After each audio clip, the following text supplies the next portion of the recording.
Oke, terima kasih, Brother Timothy. Abu Hurairah, bagaimana? Boleh Iya. kami bertanya? Supaya Ah, terjadi diskusi dua arah. boleh silakan. Oke, Abu Hurairah. Terima kasih. Terima kasih sudah hadir di Komal kita ya. Pertanyaan kita, siapa yang mengangkat Nabi Muhammad jadi nabi dan rasul? Di mana Ya, tertulis? oke. Saya Itu akan saja. saya akan nggak membaca kitabnya ya. Saya tidak membaca firman Allah dalam Al-Qur'an ya. Saya hanya menerangkan daripada penjelasan-penjelasan. Jangan berasumsi ya. Kita minta data Boleh, sebagaimana boleh. yang barusan sudah dijawab oleh Brother Boleh, Timothy ya. boleh. Dia pakai ayat, dia pakai data. Saya Silakan. nggak bawa apa-apa ini kan. Jadi intinya aja tuh terlalu panjang nanti, ya kan? Rasul kami adalah Nabi Muhammad Sallallahu Alaihi Wasallam, ya kan?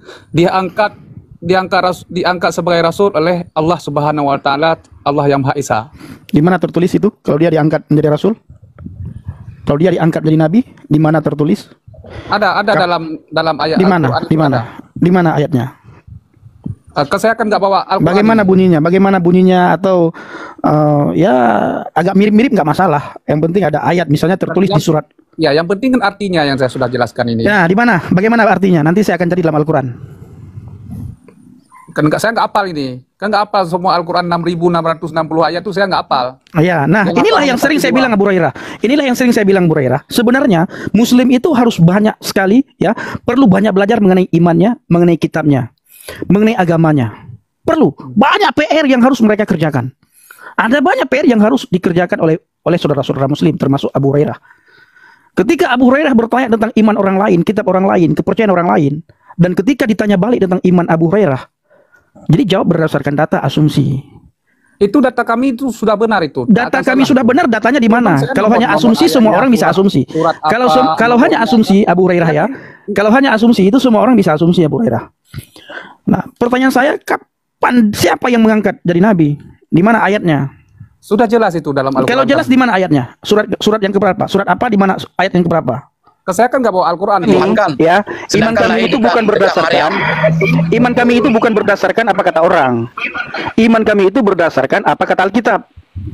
Ya, kami imani apa yang tertulis dalam Alkitab, kami percaya apa yang tertulis dalam Alkitab, dan kami lakukan apa yang tertulis dalam Alkitab. Itu iman kami, bukan berdasarkan kata si A, kata si B, kata si C, enggak bang.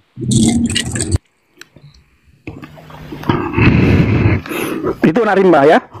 Jadi ketika abang bilang, oh kata si A, kata si B, kata si C, nah, nanti kalau kami balik kepada abang tentang iman abang, apa yang terjadi? Pasti ada akan dikatakan, oh rekam, lapor, rekam, halal darah, rekam, penistaan, beginikah? Ya, ini mau kutanya ini dari Abu. Ini Nah, coba tunjukkan lakum minukum waliyadin. Kenapa suka sekali mengurus agama lain? Suka sekali kalian mengurus iman orang lain.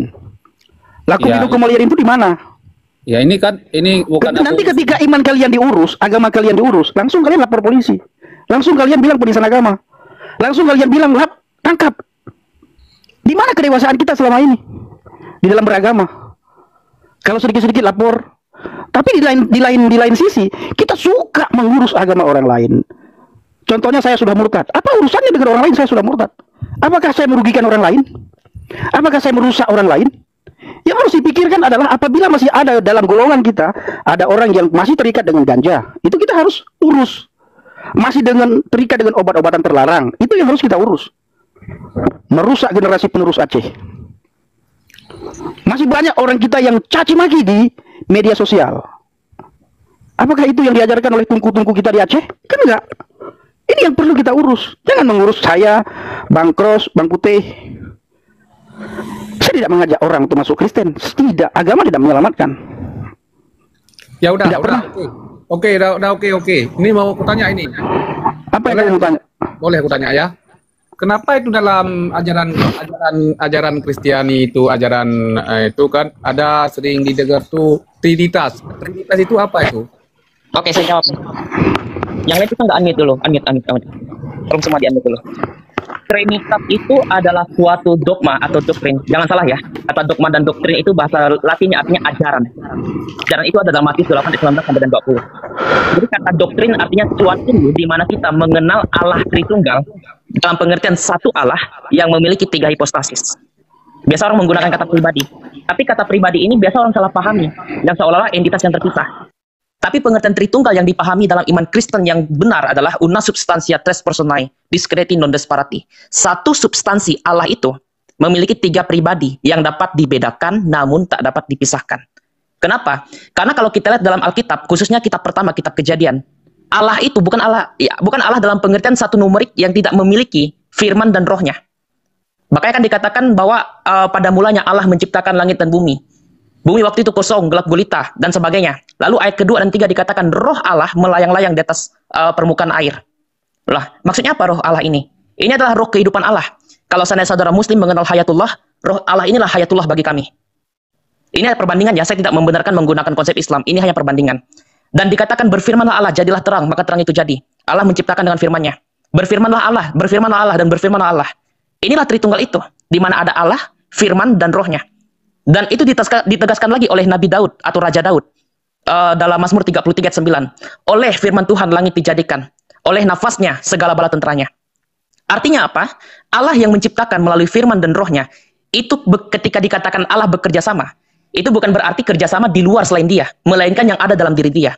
Maka itu Yohanes Damaskus tidak masalah ketika seandainya saudara muslim, karena waktu itu kan Yohanes Damaskus hidup pada zamannya era muslim ya. Kalau seandainya saudara muslim mengatakan kita menyekutukan Allah, ya terserah saja, silakan. Karena bagi kami lebih baik kalau dikatakan menyekutukan Allah yang ada dalam dirinya, bukan di luar dari dirinya. Kalau seandainya dikatakan kami menyekutukan Allah selain dari dia yang entitas berbeda atau terpisah, pengertiannya entitas yang terpisah, ya boleh saja kami dikatakan syirik. Tapi nyatanya apa? Firman dan roh itu berada dalam diri Allah. Apakah Yesus mengajarkan Tritunggal? Iya. Matius 28 ayat 19. Baptislah mereka dalam nama Bapa, Anak, dan Roh Kudus. Eistu onoma tu patros kaitu hugio kaitu pneumatos. Jadi kata Tritunggal sendiri, nafasnya itu sudah diajarkan oleh Yesus Kristus. Dan landasannya juga ada dalam kitab Kejadian. Dalam kitab Kejadian, Bapa, Firman, dan Rohnya. Dalam perjanjian baru, Firman itu adalah anak. Itu adalah idiom ya, atau kalau dalam Islam ada yang namanya ayat-ayat mutasyabihat, ya kalau kita bisa mengartikan ini dalam pengertian kias. Ayat-ayat mutasyabihat Islam ada kata kias, ya umat Kristen juga memiliki idiom atau kias, mengartikan kata anak tunggal Allah, itu mengacu sang firman.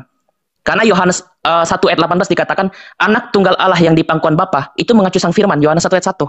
Dan Rasul Paulus mengatakan Allah menciptakan melalui sang anak, Ibrani 1 ayat 2. Dan Rasul Yohanes mengatakan Allah menciptakan alam semesta dengan firman-Nya, Yohanes 1 ayat 2 sampai dengan 3.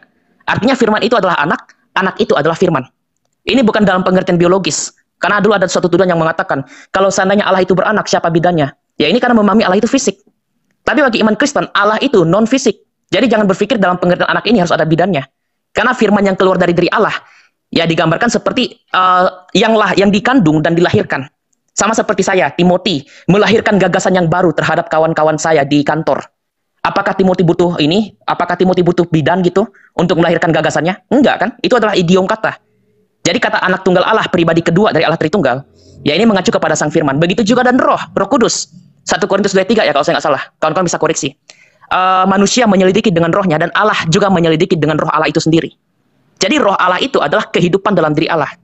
Nah, jadi seperti yang saya tegaskan seperti yang saya tegaskan sebelumnya, Tritunggal istilahnya memang tidak ada secara harafiah kata Tritunggal. Tapi ajarannya, substansinya itu ada dalam ayat-ayat kitab suci di mana Allah bekerja sama dalam firman dan rohnya. Saya rasa jelas ya Pak, silakan Pak Abu Hurairah. Oke. Menurut pandangan saya itu orang Nasrani penyebutan nama Allah itu bukan dari dasarnya agama Nasrani. Itu nama Allah itu dari bahasa Arab tuh, bahasa orang Muslim. Oke. Kepada Tuhan yang Maha Kuasa, ya kan? Kenapa orang Nasrani mengambil nama Allah dari bahasa Arab ataupun bahasa Islam? Itu pendeta. Saya bukan pendeta, Pak, maaf. Bukan. Begini. Oke, kalau Bapak belajar sejarah, seorang misionari yang dari Belanda, King John Verhelst, siapa ya? Saya lupa namanya. Yang menjadi guru bahasa Melayu yang membantu dia untuk menerjemahkan. Waktu itu orang Melayu itu beragama Islam. Namanya Abdullah. Nama panjangnya saya lupa, nanti saya akan cari. Abdullah bin Abdul Karim Munshi. Ya, betul. Abdullah bin Abdul Karim Munshi. Iya, benar, Pak. Jadi ketika seorang pendeta ini dibantu oleh beliau ini, yang seorang muslim, ada kosakata yang dikatakan sebagai yang awalnya Arab menjadi Melayunisasi, yang itu dipakai juga sebagai bahasa kontekstual. Apakah ini salah? Nggak salah juga. Karena toh orang Kristen Arab, naskah Umul Jimal itu sebelum agama Islam lahir, itu sudah mengenal kata Allah. Bahkan naskah-naskah sebelumnya, inskripsi Zabat, itu sudah mengenal kata Allah.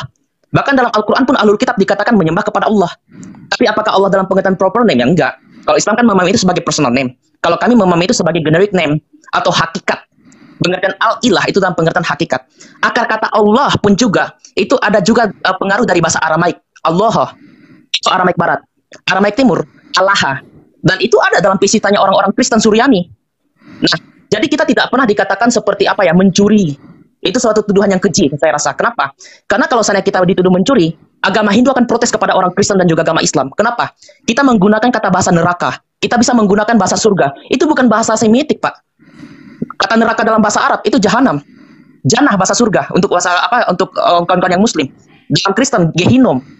Atau yang dikenal juga dalam bahasa ini ya, ulam haba dalam bahasa Ibrani ya. Tidak ada kata surga dan neraka. Tapi kenapa kita ambil bahasa itu? Kontekstualisasi bahasa.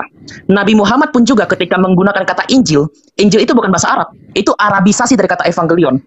Jadi saya rasa kata pengertian Allah dan sebagainya itu tidak perlu dipermasalahkan seharusnya. Karena toh yang membantu penerjemah pendeta yang pertama waktu itu orang Belanda itu seorang Melayu, seorang Muslim Melayu. Itu yang jadi tanggapan saya, Pak. Silakan Pak Abu Hurairah. Tapi misionaris Belanda itu kata Allah itu kan nggak ada hubungannya dengan bahasa Melayu. Sumbernya kata Allah itu kan dari orang Arab. Kami walaupun orang Melayu, orang Aceh, orang Indonesia, orang Eropa, orang Amerika, orang Afrika menyebutkan keesaan Allah, tetap Allah itu, keesaan Tuhan. Tetap Allah penyebutannya. Ya, sepertinya. Ya, terus lanjut. Udah. Seperti yang saya katakan sebelumnya, kenapa kami tidak bermasalah? Karena kata Allah pun dipakai orang Kristen sebelum Islam ada. Misalnya ada seorang bapak gereja yang bernama Abdelas, yang diterjemahkan Abdullah. Itu seorang bapak gereja yang hadir pada konsili Nicea tahun 325. Nah, artinya apa? Orang-orang yang menggunakan kata Abdullah pada waktu itu sudah terkenal kata Allah. Dan seperti yang saya katakan sebelumnya, kata Allah itu sebenarnya juga ada kaitannya dengan bahasa Semitik yang berbahasa Aramaik. Umpamanya Suryani yang menggunakan kata Allah dan Allah. Dan itu pun hampir mirip Allah dan juga saudara Muslim menggunakan kata Allah. Jadi tidak perlu dipermasalahkan lagi seharusnya. Kalaupun seandainya orang Kristen pakai, pada dasarnya tidak mengacu kepada pengertian yang dipahami saudara Muslim sebagai personal name. Apalagi bukankah Al-Quran membenarkan ahlul kitab menyembah kepada Allah, sekalipun kami dituduh sebagai musyrik. Jadi, itu tanggapan saya, Pak. Silakan. Oke. Nah, dalam kitab agama Nasrani, kenapa kitab agama Nasrani itu ada kitab Perjanjian Lama, ada kitab Perjanjian Baru. Jadi kitab-kitab itu apa dirubah-rubah itu? Bagaimana itu, Mas? Terus, dah. Ini maaf nih ada yang napas. Jadi kenapa dalam kitab suci orang Nasrani, umat Nasrani, ada kitab suci Perjanjian Lama, Perjanjian Baru? Kenapa nggak satu kitab suci terus? Kenapa ada Perjanjian Lama, ada Perjanjian Baru? Bahkan sebenarnya, oke, saya paham. Sebenarnya kata Perjanjian Lama dan Perjanjian Baru itu bukan karangan orang Kristen, tapi harapan dari Nabi Yeremia. Dan Nabi Yeremia ini ada dalam kitab Tanak, Torah, Nevi'im, dan Ketuvim, dan termasuk dalam kitab Ketuvim kalau saya nggak salah, kitabnya Nabi-Nabi. Ya, kitab Nabi-Nabi. Dalam Yeremia 31:31, saya cari ya ayatnya. Yeremia 31:31. Ya begini, sesungguhnya akan datang waktunya, demikian firman Hashem. Aku akan mengadakan perjanjian baru dengan kaum Israel dan kaum Yehuda. Bukan seperti perjanjian yang telah kuadakan dengan nenek moyang mereka pada waktu aku memegang tangan mereka untuk membawa mereka keluar dari tanah Mesir. Perjanjianku itu telah mereka ingkari. Meskipun aku menjadi Tuhan yang berkuasa atas mereka. Demikianlah firman Hashem. Jadi kata perjanjian baru ini adalah apa yang dinubuatkan oleh Nabi Yeremia. Nantinya mereka akan mendapatkan dari kuasa Roh Kudus untuk melihat apa yang tergenapi dari perjanjian lama. Nah, jadi kenapa orang Kristen masih menerima perjanjian lama? Karena kitab Taurat, Nevi'im, Ketuvim yang dikatakan Rasul Paulus bahwa itu adalah bayangan-bayangan Kristus dan penggenapannya ada pada diri Kristus. Jadi kami pun juga memandang penting kitab Tanak sebagai apa? Sebagai nubuatan yang dijanjikan. Kedua, sejarah latar belakang Israel, karena kekristenan juga lahir dari Israel. Dan yang ketiga, kita juga dapat melihat silsilah para nabi, bukan sesuatu ajaran yang dikarang-karang oleh orang Kristen, kalau memang Kristen dianggap baru ada abad pertama Masehi. Tapi faktanya itu Kristen melanjutkan apa yang disampaikan para nabi-nabi terdahulu. Nah, jadi kami menerima juga perjanjian lama. Tapi pada dasarnya yang sifat seremonial, legalistik, itu berlaku bagi Bani Israel. Contoh Imamat 11 ayat 1. Dikatakan bahwa tentang makanan haram dan halal. Itu lebih tepatnya hatame dan hatahur ya. Bersih dan kotor. Kalau halal dan haram itu sebenarnya bahasa yang lebih tekannya dalam syariat Islam. Itu ada makna makna dosa atau enggak. Tapi kalau dalam hatame dan hatahur itu hanya dikatakan bersih dan kotor. Tapi ini berlaku kepada bangsa Israel. Nah, orang-orang non-Israel mereka juga mendapatkan berkat dari Torah itu. Kalau kita percaya kepada Kristus, karena Kristus penggenapan dari Torah. Nah, jadi kalau kami menerima kitab Tanakh, pada dasarnya kami melihat latar belakang dari para nabi yang telah menubuatkan Kristus dan latar belakang apa dan bagaimana perkembangan bangsa Israel, bangsa yang terjanji.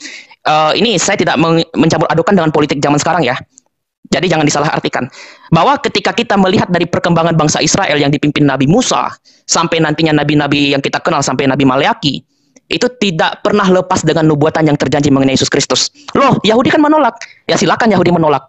Faktanya mereka pun mengubah komentar-komentar mereka. Contohnya tafsir Rabi Ibnu Crispin. Itu masih menerima Yesaya 53 itu adalah untuk Mesias. Iya, mereka tidak menerima Yesus.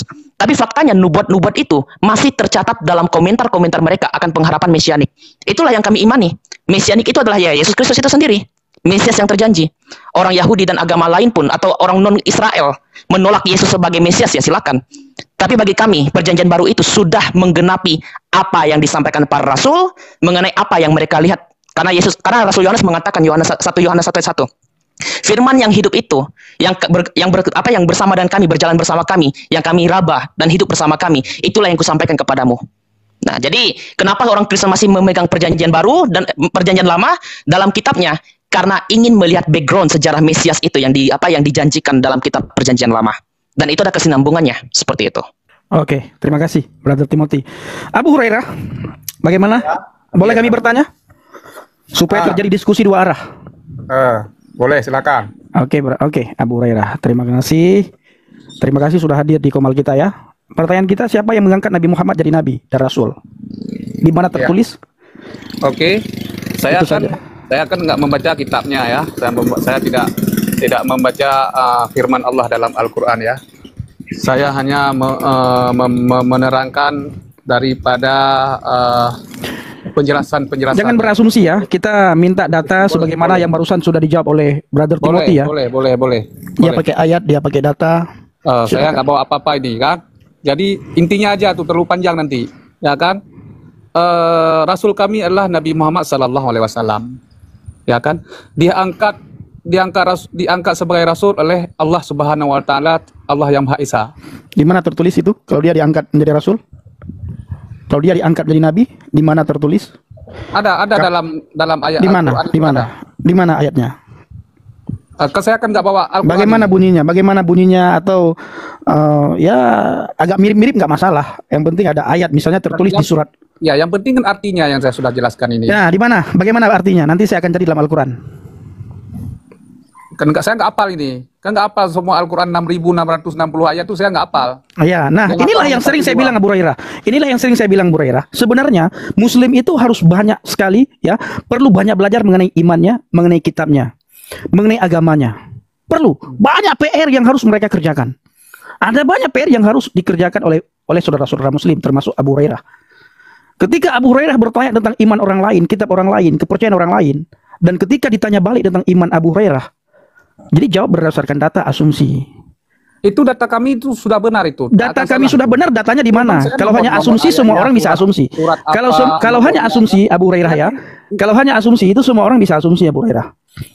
Nah, pertanyaan saya, siapa yang mengangkat jadi nabi? Di mana ayatnya? Sudah jelas itu dalam Al-Quran. Kalau jelas di mana ayatnya? Surat yang keberapa? Surat apa di mana ayat yang keberapa? Saya kan nggak bawa Al-Quran di tempat saya. Saya kan Bukan bawa artinya Abu Hurairah tidak belajar. Lupa belajar. Karena selama ini terima saja. Oh, beliau diangkat jadi nabi pada umur sekian. Ya, siapa yang mengangkat? Kan kita tidak pernah berpikir siapa yang mengangkat. Ya jelas lah, Allah yang mengangkatnya. Allah yang mengangkatnya. Di mana tertulis Allah yang mengangkatnya? Pernah nggak kita berpikir nanti ada orang yang bertanya tentang iman kita? Begini. Bagaimana cara kita jawab? Iya, kan. Apakah kita akan bertakiyah terus? Nggak boleh. Mana boleh bertakiyah? Nah, tinggal buka Al-Quran, cari ayat. Silakan.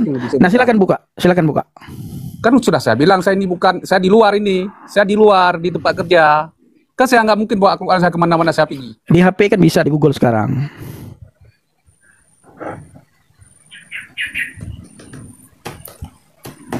Ini mau menjelaskan apa mau mencari substansinya dulu?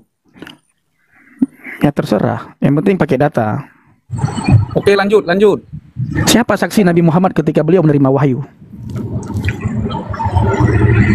Saksinya banyak, sahabat-sahabatnya semua saksi. Siapa? Salah satunya siapa? Abu Di mana Bakar, ada tertulis? Utsman, ada Ali.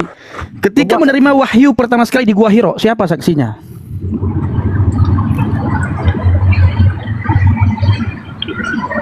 Rasulullah sekalian jadi saksi. Rasulullah sekalian jadi saksi. Malaikat juga bisa menjadi saksi karena malaikat juga mengantarkan wahyu. Oh gitu. Ketika syahadat, ketika syahadat nanti juga bersyahadat ya Pak. Karena kan syahadat kan bersaksi. Bahkan Nabi Muhammad bersaksi atas nama dirinya sendiri.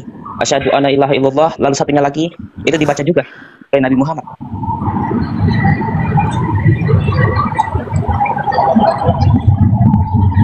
Nah, kan Abu Hurairah, Abu tadi waktu bertanya tentang iman orang semangat ya.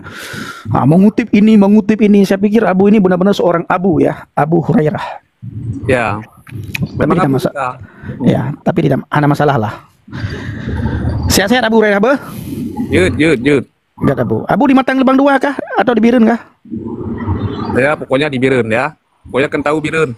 Tahu. Ya, sapotu. Kenapa dalam kitab suci? Jangan banyak bertanya, itu PR yang saya berikan, Abang jawab dulu. Jangan Abu Hurairah jangan Tanya ini. jangan bertanya lagi. Kenapa Ya. orang Nasrani itu ada 4 kitabnya? Yohanes, Petrus. Kenapa? Nanti kalau kami tanya Oke, kenapa oke. surat, kenapa Oke. bentar. Ini nggak perlu dijawab Bang Dimonti, jangan dijawab. Oke. Jangan dijawab. Dan jangan ditanya terus Abu. Ya kalau Abu bertanya, kenapa di dalam kitab kami itu ada 4 kitab ya? Nah nanti kalau kami tanya balik, surat Al-Baqarah itu diturunkan untuk siapa? Dan kenapa namanya surat Al-Baqarah? Arti daripada surat Al-Baqarah itu sapi betina. Nah surat Al-Baqarah itu diturunkan untuk siapa? Kepada siapa? Kenapa namanya Al-Baqarah? Sapi betina. Kenapa?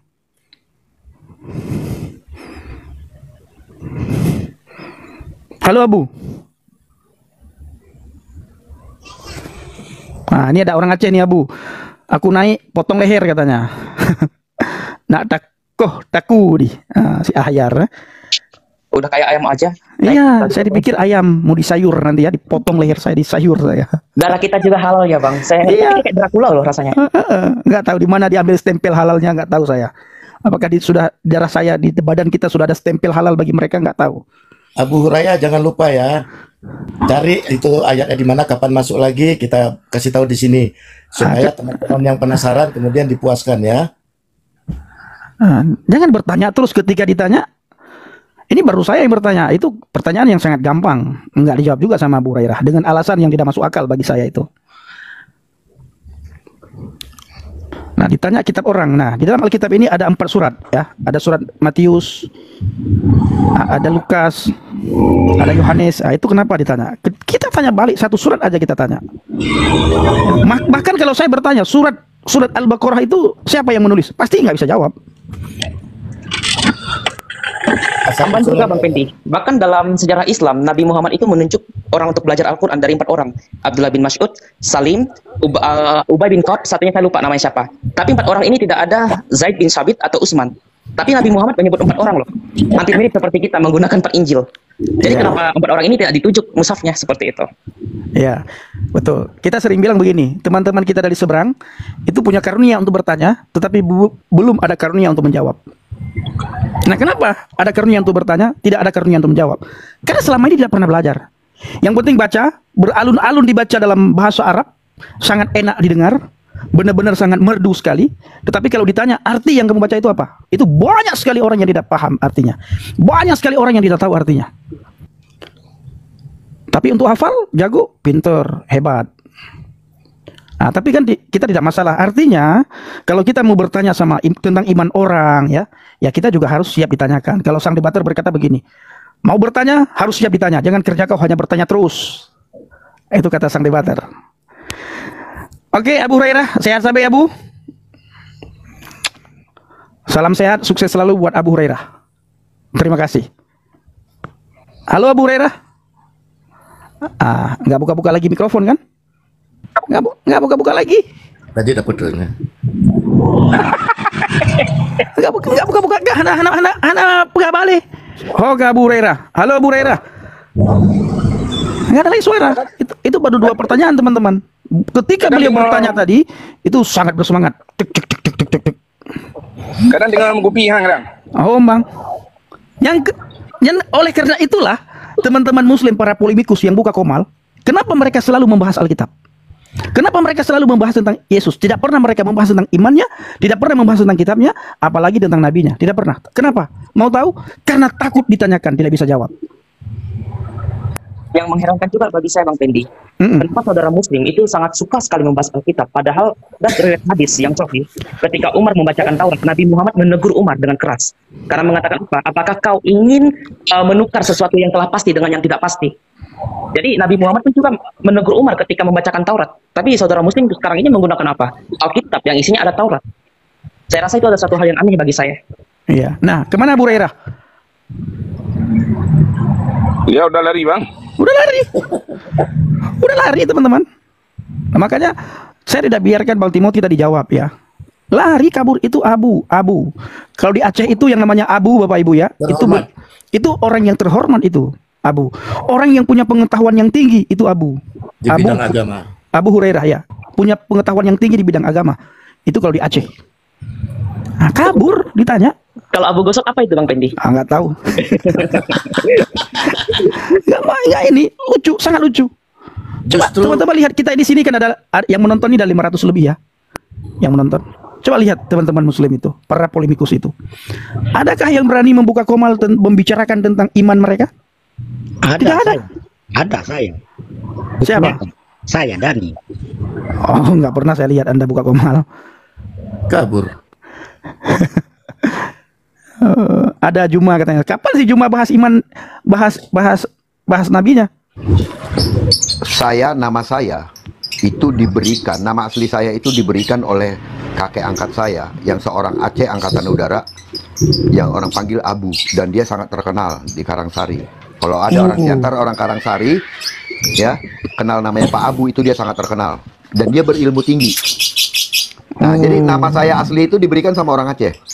Karena saya anak pertama, bapak saya itu anak angkatnya. Anak induk Semang ya, karena sama perantau gitu kan.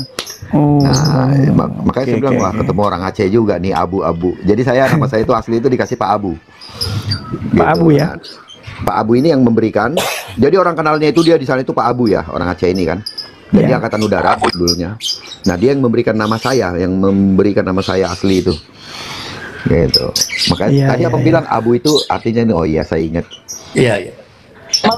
Si Abu itu suatu nama yang terhormat karena waktu kecil itu Benar. Terhormat. Jadi asumsi ini Pak Pendi, kata Abu itu saya pikir Abu dalam pengertian Abu harafiah. Makanya ada Abu Bakar, berarti yang sesuatu yang dibakar jadi Abu gitu waktu kecil ya. Oke, untuk apa? Halo Bang, puha Bang. Abagi dengar wanyam dawa aduh. Iya. Itu ada Mas apa tuh? Mas Dungun. Naik Mas Dungun. Shalom Pak Pendi Sumatera, dan untuk Bapak semua, Tuhan Yesus memberkati. Amin. Shalom. Bang Pendi, aku izin turun ya, mau jemput mama dari kabut. Iya. Oke, siap. Oke. Terima kasih ya, kita bisa sharing di sini. Oke, siap. Shalom semua. Ya, Tuhan berkati. Hati-hati, brother. Titi DJ. Ya, silakan Bang Apertenggo, silakan apa yang mau disampaikan. Ada. Ya, terima kasih Bang. Saya ini termasuk orang yang paling aktif sekali mengikuti komal-komal yang ada ya. Tetapi saya melihat untuk saudara-saudara kami yang muslim membuka komal-komal dengan ketika kami yang Kristiani masuk sama-sama membahas. Ya, saya Kristen dari leluhur yang kemudian bicara tentang pemahaman Alkitab kan ini akan diskusi dengan Pak Pendi. Ya, saya ini seperti anak tomat, sedangkan Pak Pendi ini seperti lebih tinggi dari pohon kelapa gitu perbandingannya.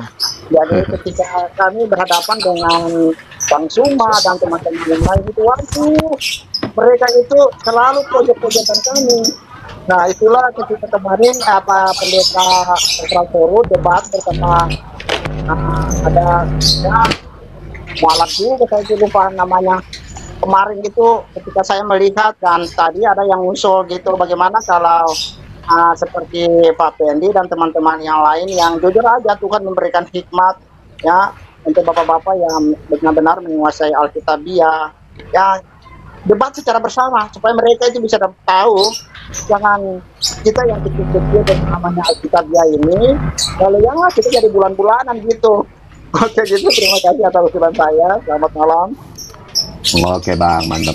Yang penting banyak belajar Bang ya, banyak belajar Alkitab. Nggak usahlah main ke sana, karena buat apa? Kalau kita kurang, nanti malah jadi olok-olokan dan untuk bahan tertawaan. Benar sekali. Dan tapi puji Tuhan ya, puji Tuhan. Saya ikuti Pak Pendi, terus saya ikuti Pak Bom juga, dan ada beberapa pendeta yang selalu masuk di Komal ini. Puji Tuhan bahwa ketika dialog-dialog yang kita semua bangun, catatan-catatan saya, disitulah saya memiliki potensi baik itu dalam tulisan-tulisan, ingatan-ingatan, dalam pendengaran-pendengaran. Ya kalau itu kehendak Tuhan yang terjadi untuk saya, dan saya yakin ya bahwa ketika mereka menyerang kami, ya saya juga sudah ada punya peluru gitu maksud saya. Oke, terima kasih. Ya. Oke. Mantap. Oke Bang Pendi, silakan. Oke, terima kasih Pak Aper Tenggo. Ini kita mau tutup nih kayaknya ya. Oke ya silakan Pak Pendi. Nanti kita kapan-kapan diskusi lagi. Siap.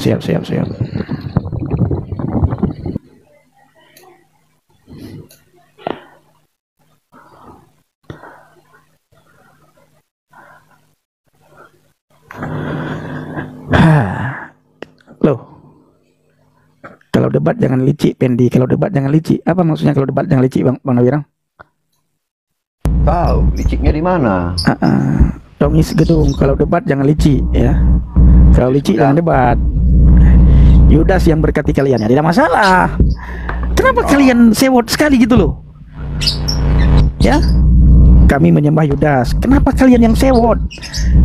Yang mati di atas kayu salib Yudas. Terus kenapa kalian yang kebakaran jenggot? Yesus makan. Kenapa kalian marah?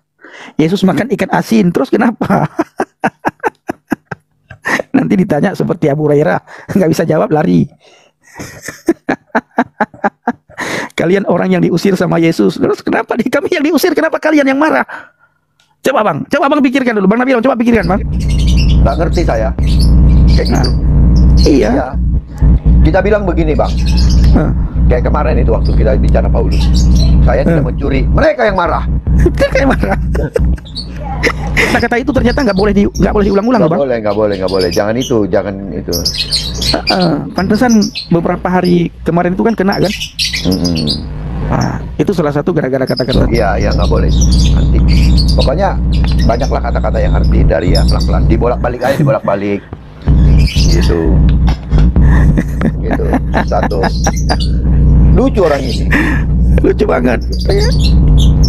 Lucu sekali. Sebab lucu. Kok lucu. Kok paling lu pegang. Mas Aceh. Kalau Mas Aceh begitu bang. Aduh, saya sudah. Jadi kita bilang begini. Wah, saya nggak punya uang. Dia yang marah. Dia kan nggak lucu. Kita banyak uang, lebih-lebih lagi marah. Iya.